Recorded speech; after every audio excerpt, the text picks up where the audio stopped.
জ্বালানি তেলের দাম বাড়ানোর পরও সংকট কাটছে না। পর্যাপ্ত সরবরাহ না থাকায় ভোগান্তি কমছে না বলে জানা গেছে। আর বাইকারদের জন্য অ্যাপস চালু হলেও বদলায়নি পেট্রোল পাম্পের চিত্র।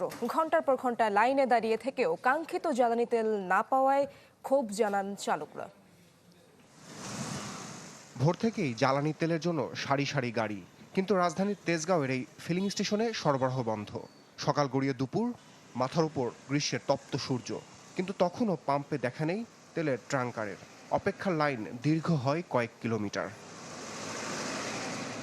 অবশেষে প্রতীক্ষার অবসান হয় দুপুর 2টার পর। ফিলিং স্টেশনে পৌঁছায় তেলবাহী ট্যাঙ্কার। অবসান হয় কয়েক ঘন্টার ভোগান্তির। আসাদ গেটের এই পাম্পে ভোর থেকে তেল দেওয়া শুরু হলেও মোটরসাইকেল চালকদের কাউন্টার পর্যন্ত আসতেই পেরিয়েছে অর্ধবেলা।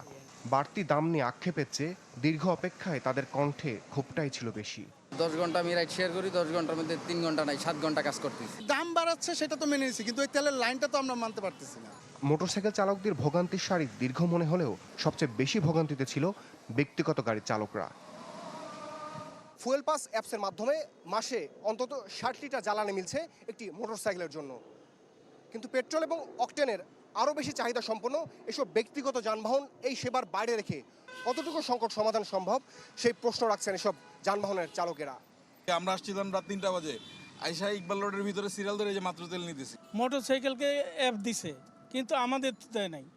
আমাদের যদি অ্যাপ না দেয় তো এই সংকটটা পড়িয়ে থাকবে। 3-4 ঘন্টায় এই লাইনে খাড়াই থেকে যে 3-4 লিটার তেল ফাও পড়াই যাচ্ছে, এটা তো তখন হইতো না। একটা প্রাইভেটটা সর্বোচ্চ মাসে 3বার তেল লাগে, কিন্তু এই ঘাটতিটা পূরণের জন্য ফুয়েল পাস সিস্টেমটা করলে তাহলে মাসে 3বার আসলে একটা এর অতিরিক্ত কেউ আসতেও পারবে না।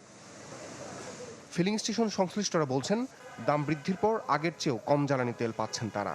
আর যত পদক্ষেপই নেওয়া হোক না কেন, সরবরাহ বাড়াতে না পারলে সংকট নিরসনের সম্ভাবনা কম। মানুষের ভোগান্তি কমানো সম্ভব না যত করে না আমি সরবরাহ বাড়াতে পারবো। সরবরাহ বাড়লে অটোমেটিক্যালি দীর্ঘ লাইন কমে আসবে। রমিজ হুসাইন, চ্যানেল 24, ঢাকা।